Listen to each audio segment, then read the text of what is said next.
Hi, I'm Daniel Nyman, Director of Business Development for the Forum for Healthcare Strategists. On behalf of the Forum, as well as our partners at Revive, welcome and thank you for joining us for the evolution of employer brands. The time is now.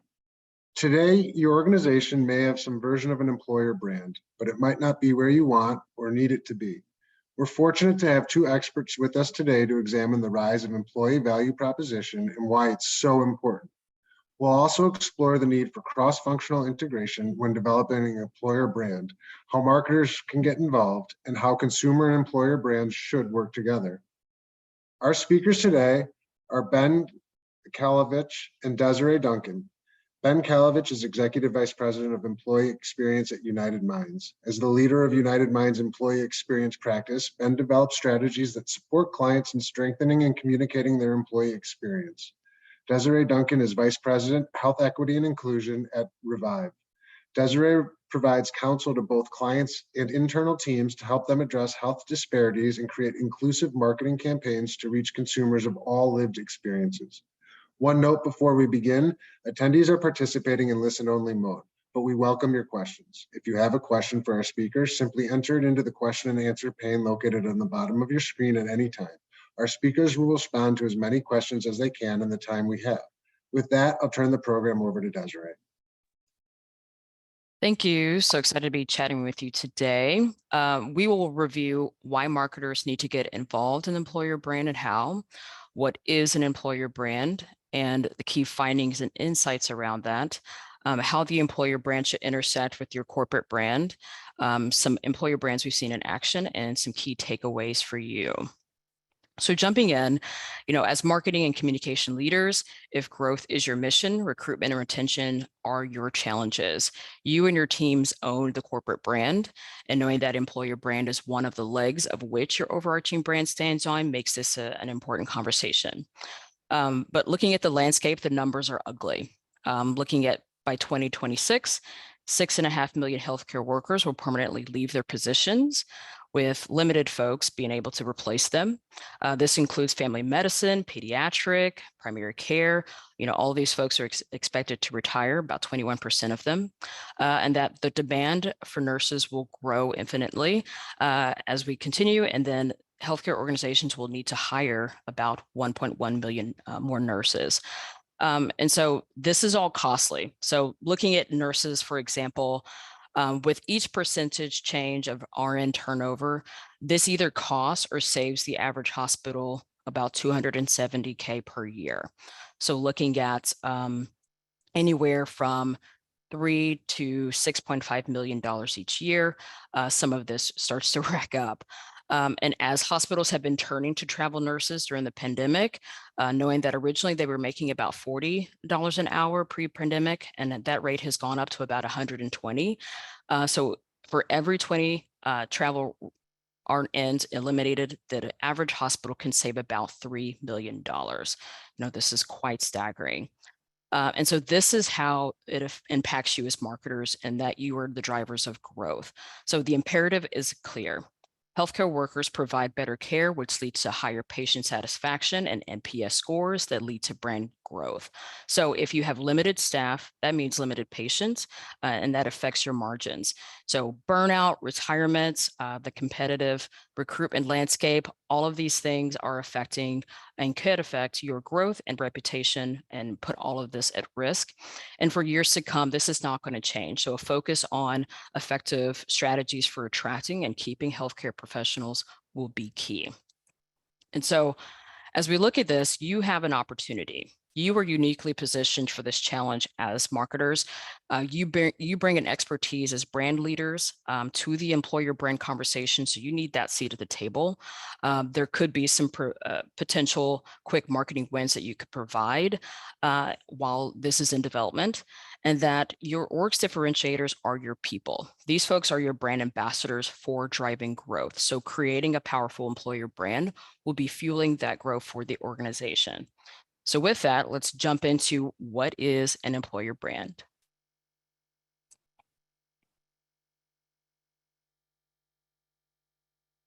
Leave you muted, Ben. Thank you, Desiree. Apologies, everybody. So this is an important definition to agree on early on. So in our view, an employer brand is really your identity as an employer. It's what really differentiates you and makes you a valuable choice for both candidates, but also for your existing employees. We also think it's important to define the employer brand in the context of a couple of other key concepts. In the background, you see employee experience, and the employee experience is really what's true, what's lived, what employees encounter from the moment that they are candidates for a job and they first connect with the company to the moment they become alumni. And that employee experience is really the backdrop for both the employer brand on the right, but also the employee value proposition. Now, the employee value proposition is really important in the sense that it is really what defines the experience the company is trying to get to. It needs to be authentic. It needs to not be too dissimilar to the employee experience, but it does have some aspirational aspects as well. So the EVP is really what you promise. It is a more comprehensive view on that topic versus the employer brand. This is really how we package it and how we turn it into something that's simple and memorable.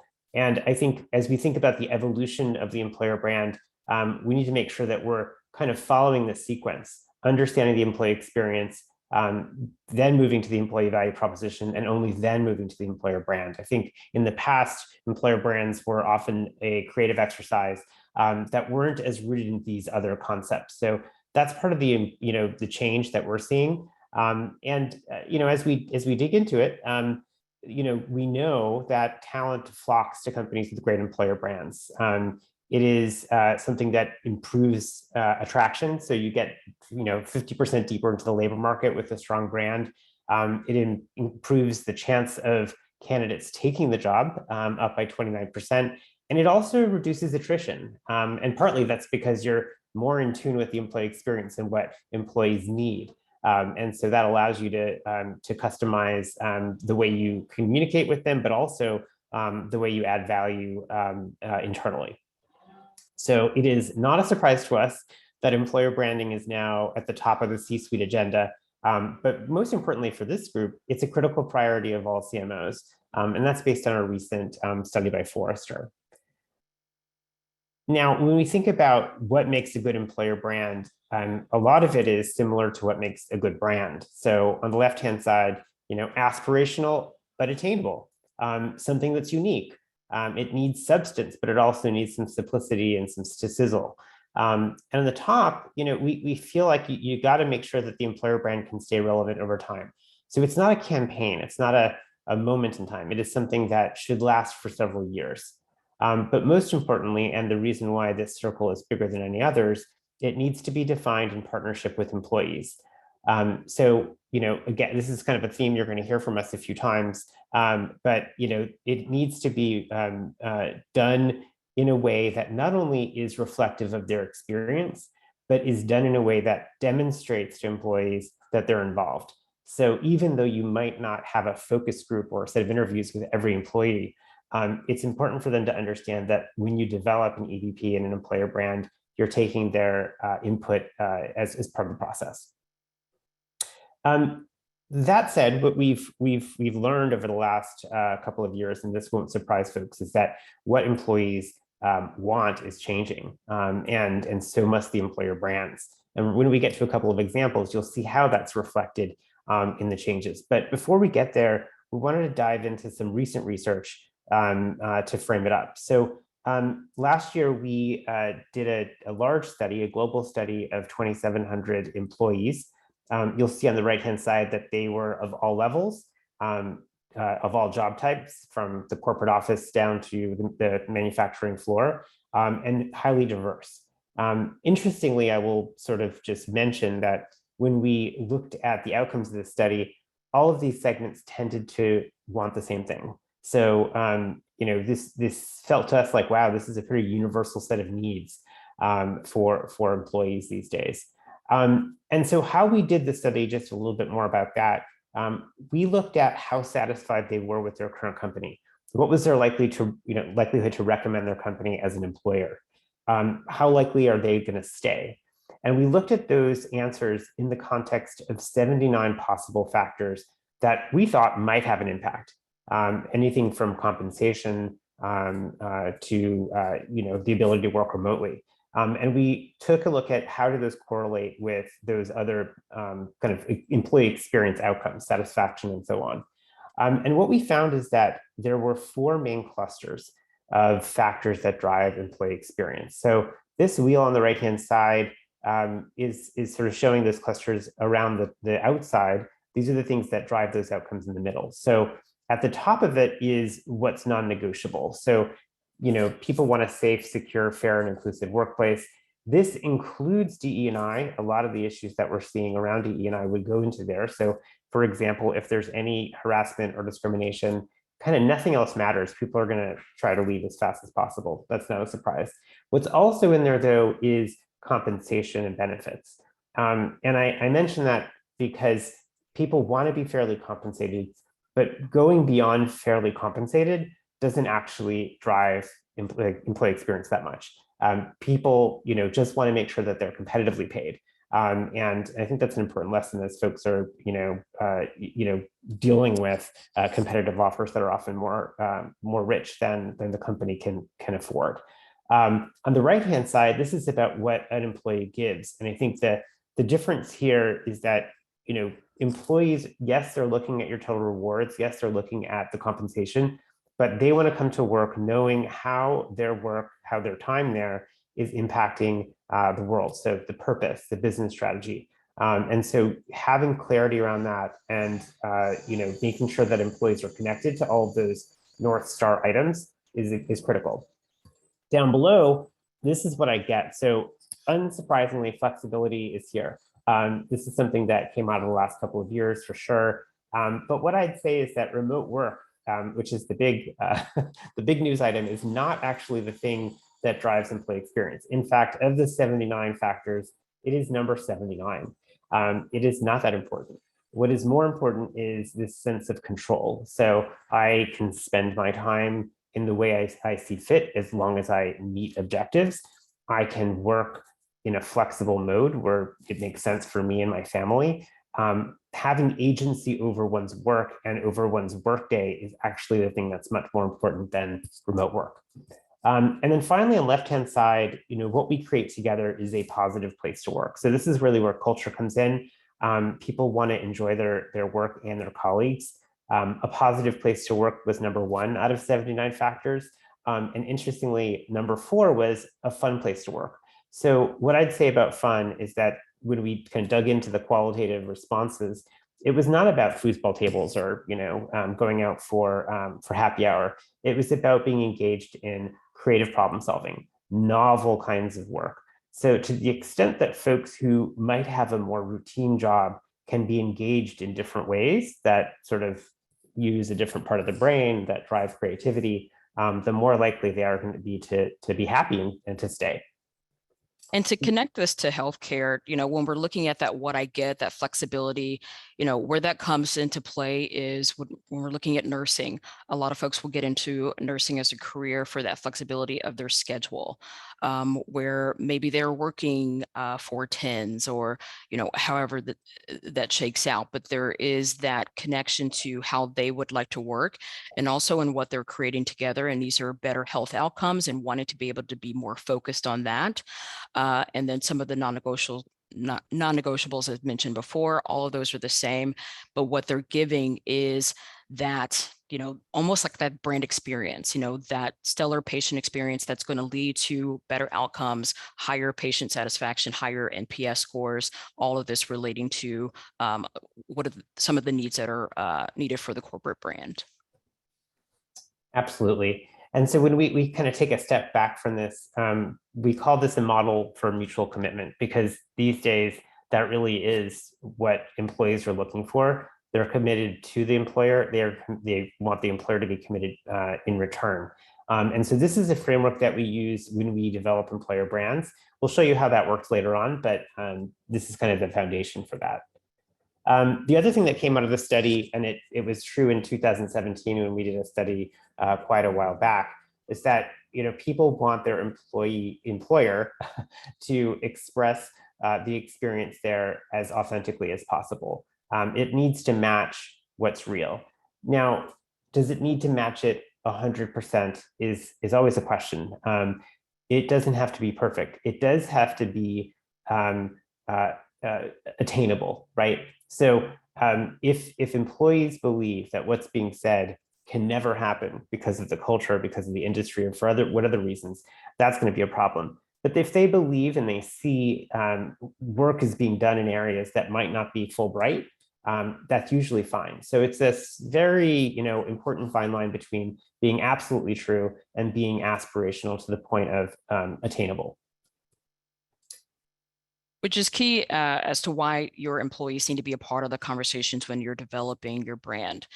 So your employee experience is in direct correlation to the external brand experience and the care that's delivered to patients. And so oftentimes we'll see where the corporate brand is not, or excuse me, the employer brand is not in line or connected to the corporate brand, which means you're not delivering on that brand promise. So that would be why we would want to make sure that marketing and comms has a seat at that table to make sure that the organization overall is delivering on that brand promise. And that promise is that an inspired, engaged employee, they are driven for increased patient acquisition, loyalty, healthier communities, improved personalized patient experience and health outcomes, as well as better innovative care that closes health equity gaps. So ideally, these brands would be cohesive and tell your overarching story. So what you're creating from an employer brand is going to connect and correlate to what you're delivering on that patient experience. So purpose is critical to that employer brand.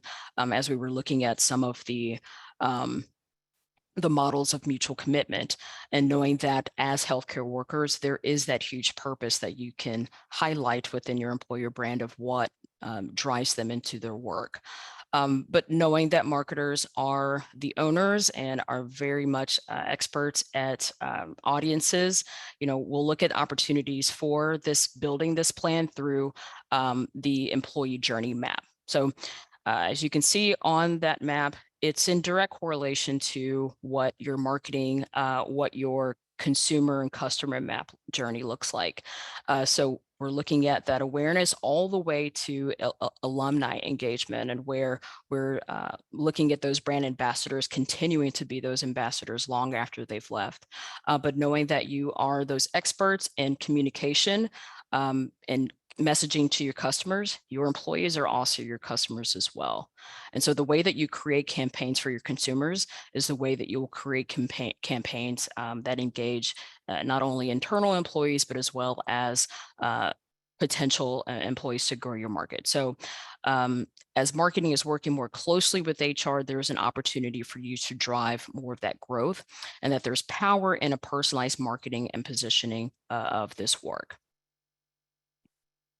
And it's something that's really important, this page that Desiree went through, because as one thinks about once an employer brand is defined, you might think that there are particular elements of this page that need to be focused on. So you can't do everything at the same time, but are there gaps that are really important and that you want to prioritize? So this just gives a framework for once that brand is in place.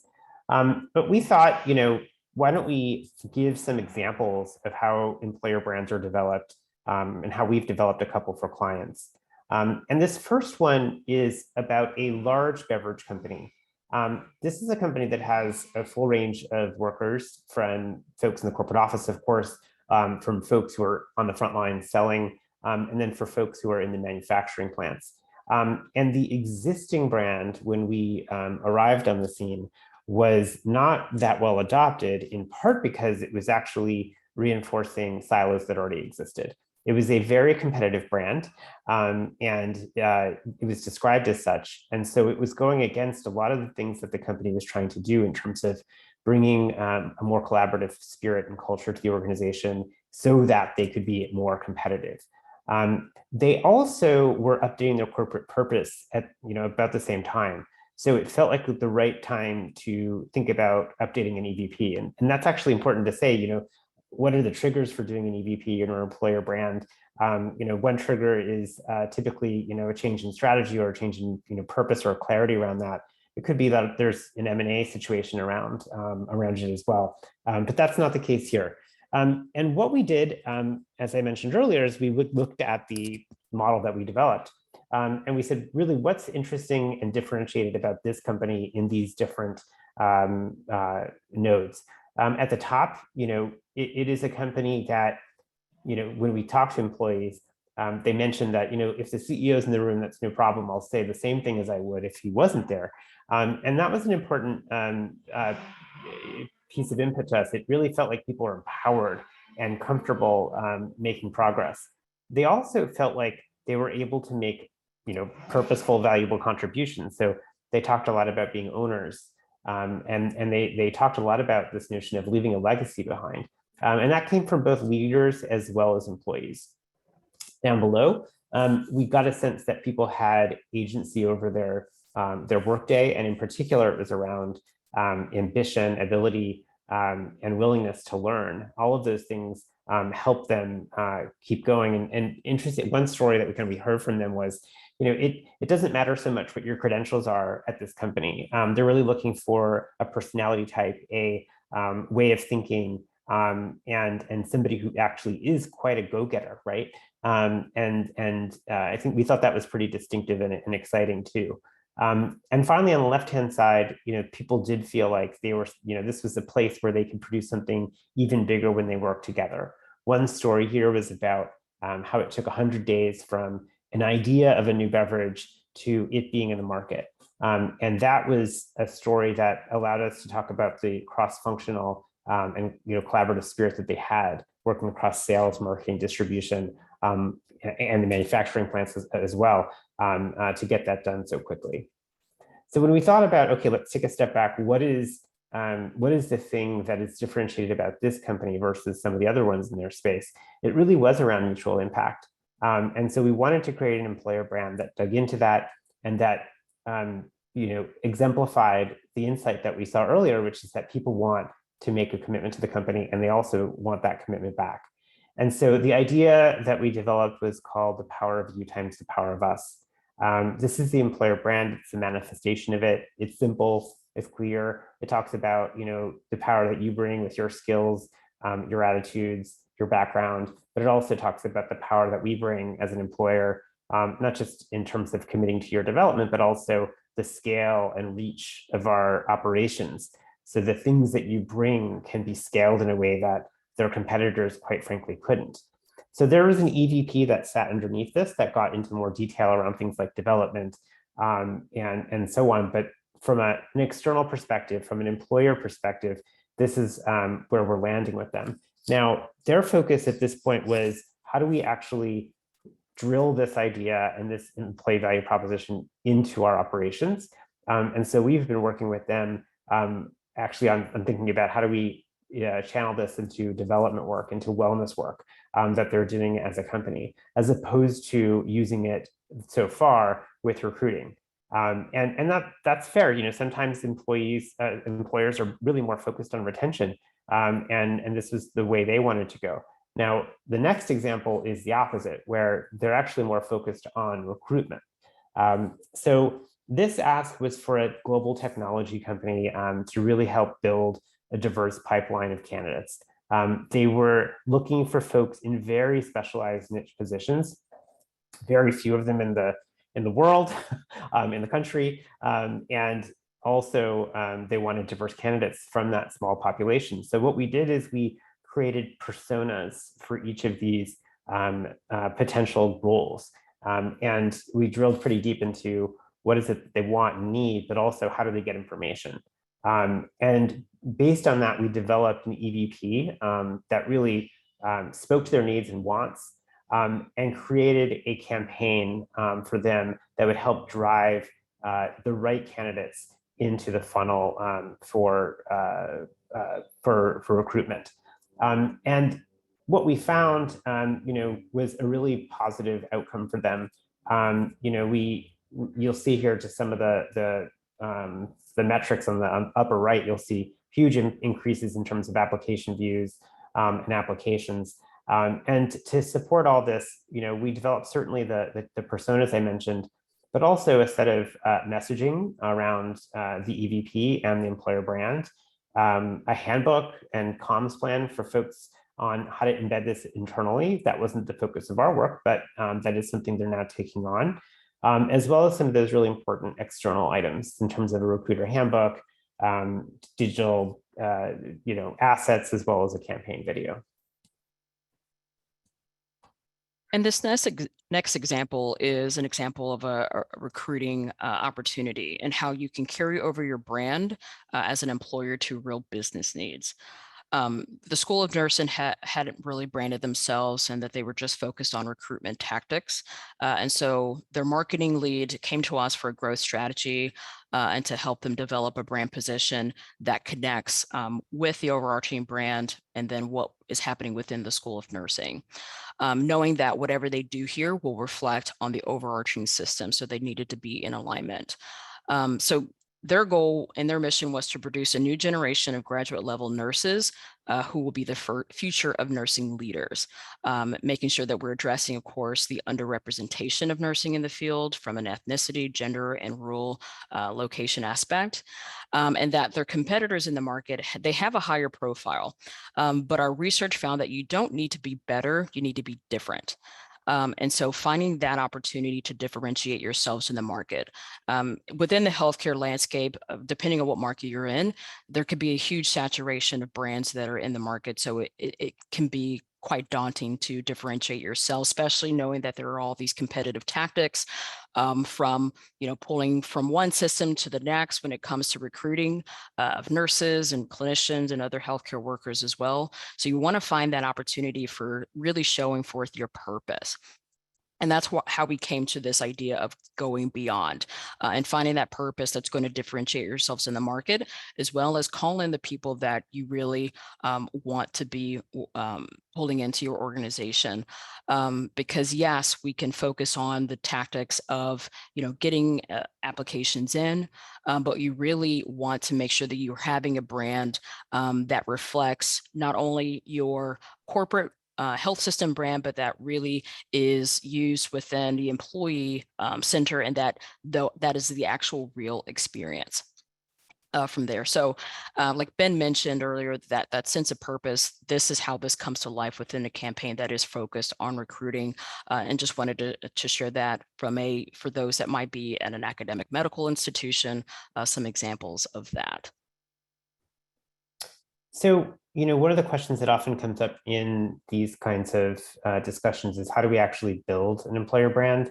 Hopefully by now, a lot of this is going to make sense because we've talked about the different steps, but typically this process takes about 3 to 5 months. It can be faster than that. The issue is typically just the pace at which you can do it is dependent on how fast an employee or how fast a company is able to get stakeholders aligned around it. So the first part of it really is around assessing the current employee experience. That's looking at materials, that's either looking at employee surveys that exist or creating and running new surveys or new survey. It's about stakeholder interviews with leaders. Sometimes we do interviews with new candidates. It's about doing focus groups that are really representative of the whole organization, and a competitive analysis so that you're aware of what are others saying and making sure that when you ultimately create your EVP and employer brand, you sound different. And that usually takes 1 or 2 months. From there, you're developing the EVP, and importantly, you're validating that with employee focus groups. Sometimes you go out to the market and you validate the EVP externally. That can help as you think about if your focus is really more on recruitment, but typically that's not a step we take. And then you articulate it. You're working with creatives who are developing a simple concept, like a couple of the ones you saw earlier. You're developing those guidelines for the heavy users in the organization, comms and HR folks, and marketing folks, to make sure that everybody's kind of in the same direction in terms of how they're using it, as well as a set of assets. And ultimately, you're then putting together your plan. How are we going to activate this internally and externally? And that's where we get back to that complicated employee journey, where you're sort of saying, what's most important now? Where can we get some quick wins? where are some big priorities that we might want to launch more significant efforts around activation. So with all of that, these are our top 3 recommendations for you. As marketers and comms folks, you are the co-owners of the employer brand. Knowing that the employer brand is only one leg of the overarching corporate brand, there's an opportunity to make sure that those are more closely aligned. 2, keeping your people involved at every stage of the process. What you're putting out into market needs to reflect the real experience of employees. So making sure that you are having those conversations, including them, and taking that into consideration, because they are your brand ambassadors. They are the folks that are on the front line that are working and healing closely directly with the patients that are coming into your hospitals and your health systems. And that, yeah, this is not just a creative exercise. I know we showed you some examples of how the EVP can come out to a campaign, but that there are so many pieces that need to come before going directly to having a campaign in market. So with that, at this time, we'd be happy to respond to any questions you might have. So I'll turn the program back over to Daniel. Thank you, Desiree and Ben, for that terrific presentation. We do have several questions from the audience already. And a reminder, if you have a question, you can still enter it into the Q&A pane on the bottom of your screen. So the first question here is, should you have the same messaging for all levels of employees, or should it vary based on the level and type of work that they do? I guess I'll start with you, Desiree. Yes, from a healthcare standpoint, depending on who you're talking to, when you're looking for volume staff versus your approach to clinicians and C-suite, that yes, there does need to be a different messaging. There needs to be an overarching message that is woven through for all, but there are different opportunities to speak to the employee experience, to those who are in nursing, to those who are in the service lines, to those who are in from the cafeteria. There are different approaches to really communicate what those needs are and to what they can bring to the organization. But Ben, you might have some additional high-level points on that as well. Yeah, sure. No, I think everything you said is right, Desiree. I think one of the important things is to make sure that there's a set of messaging for those who are going to be communicating the brand. And so that sort of is an important, different kind of thing than what would go out to the rest of the staff. And typically we look at, for everybody else, the same kinds of categories that Desiree mentioned. We might also look at people managers versus all associates as a way to think about how the message might be tweaked, but absolutely it needs to have a core that is the same.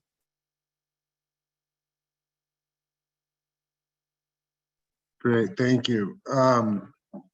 The next question is, what are some of the biggest challenges you find in developing an employer brand, and where does this often get stuck?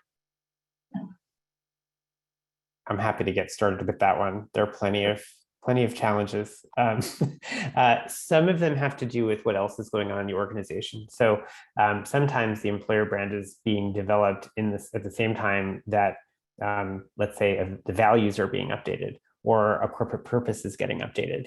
There's a lot of different initiatives going on in every organization, and so one of the things that can trip you up is not being aligned with those and not pulling in all the right people that are part of those other work streams, so that this is sort of doing work that's in concert, that's not duplicative, that's supportive of all those.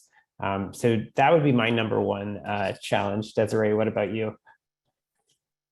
Yeah, similar to that, knowing that within healthcare, a lot of times the work that's happening within HR, talent acquisition around employer brand has been separate from marketing comms and those who own the health system brand. Those are some of the challenges that we run into, and that there hasn't always been that connection. But there is that opportunity for marketers and comms to come in to help lead some of that. And from what I've heard from clients, a lot of times they're experiencing now that HR leaders, talent acquisition leaders are coming to them and more focused on the tactics rather than taking a step back and zooming out and looking at the overarching employer brand. So that's some of the challenges that we run across, is that most times marketers and comms folks are not pulled into that conversation early enough.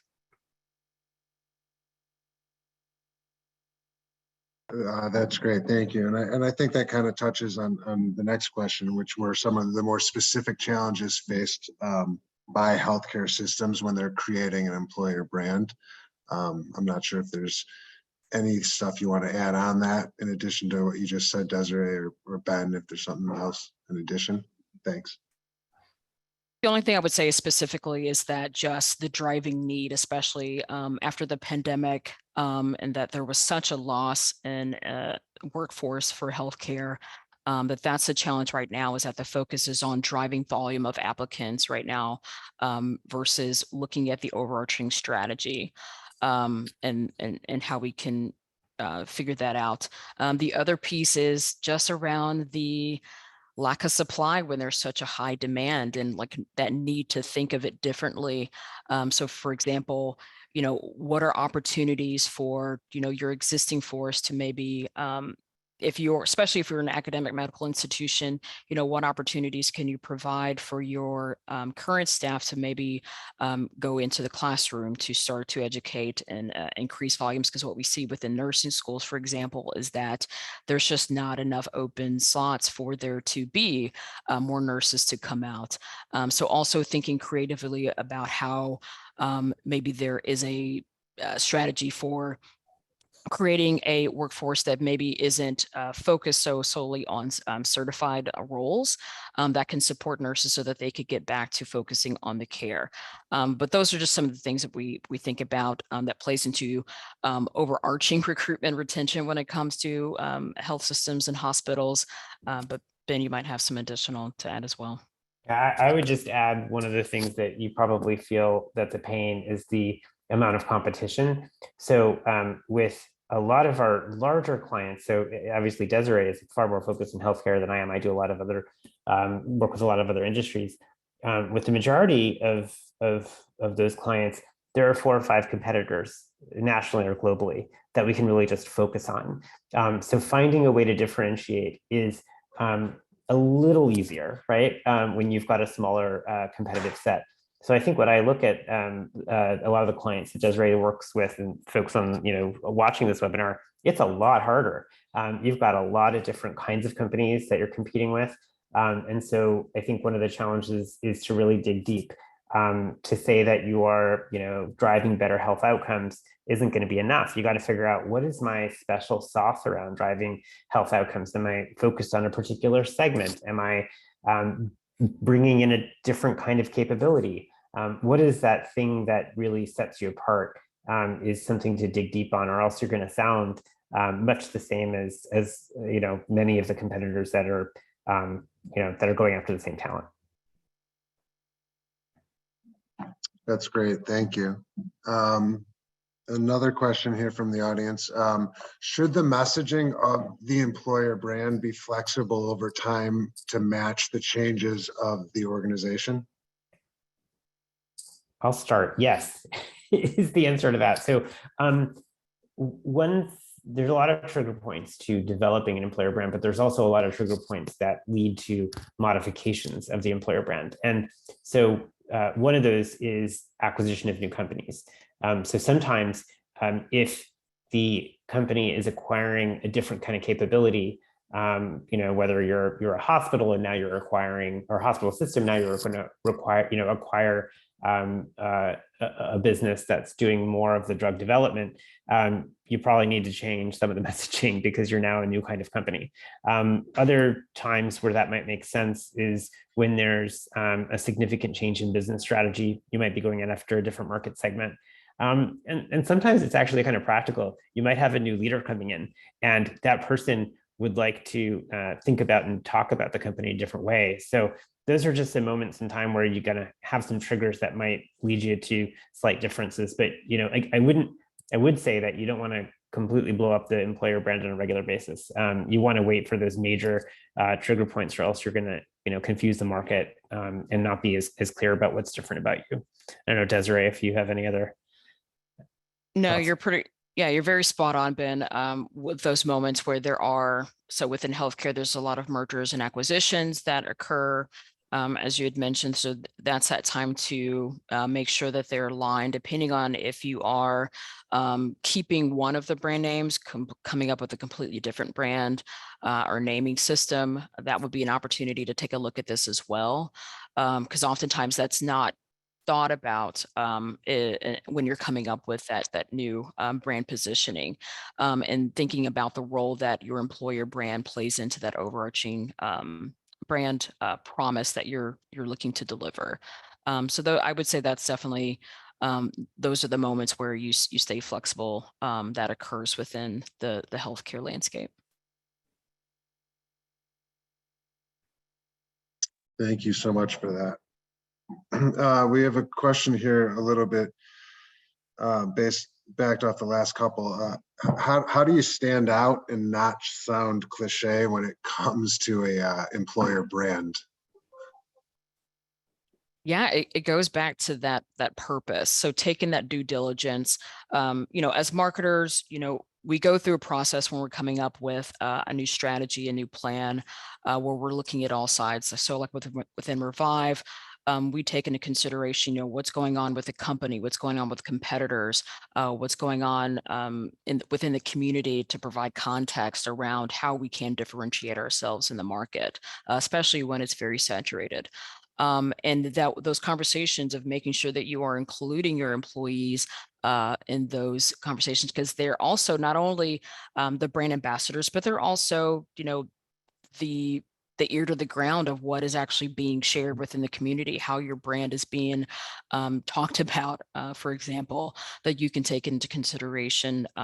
But all of that is an exercise in making sure that you're getting to what makes you stand out, what makes you different in the market, that key insight. And as that example that I shared with you earlier around the nursing graduate student program recruitment, finding that point that's going to make you stick out amongst the noise, or the sea of sameness, that really grabs the attention of like, wow, I really want to take a second look at this employer, because as we know, when you're looking for a new role, you do a lot of research on your end. You're checking the Glassdoor reviews. You want to understand what the actual experience is.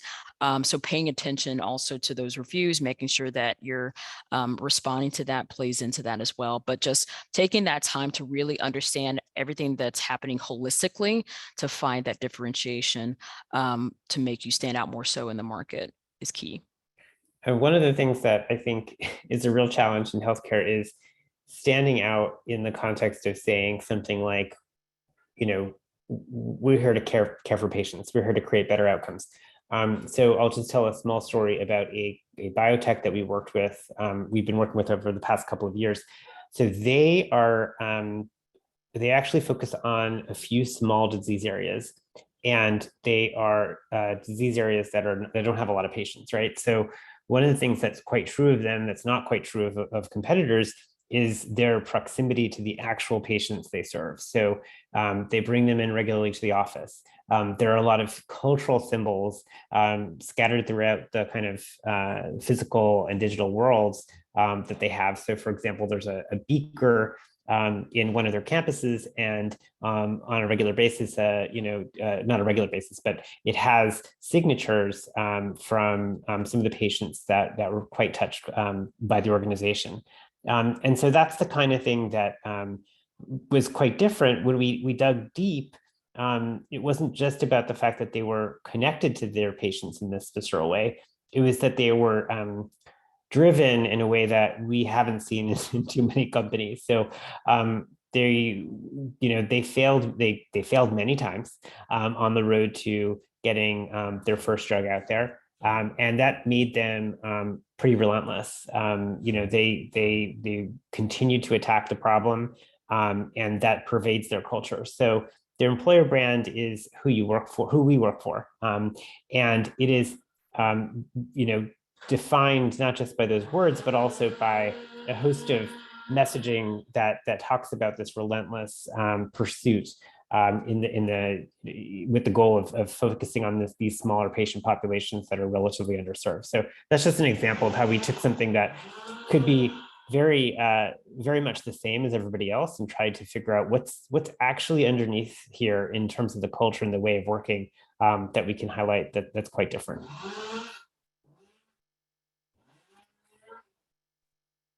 Great. Well, thank you so much. And it looks like with all of our questions having been answered, we're come to the end of our program. I'm sure the audience joins me in thanking Ben and Desiree for sharing their expertise with us today. And thanks also to all of you in the audience for taking the time to join us for this important conversation. As I noted, we've answered all the questions. However, if there are any that you come up with after, please feel free to reach out to us and we'll get a response to you as soon as possible. We'll also be sending out a link of the webinar recording in the next few days, so be on the lookout for that. Finally, be sure to give us your feedback by completing the evaluation survey as you exit the webinar. We look forward to seeing you at future webinars, as well as the Healthcare Marketing and Physician Strategy Summit, April 17th to 19th, 2023 in Austin, Texas. Check the forum website at healthcarestrategy.com for details. That concludes our program. Thank you and have a wonderful day.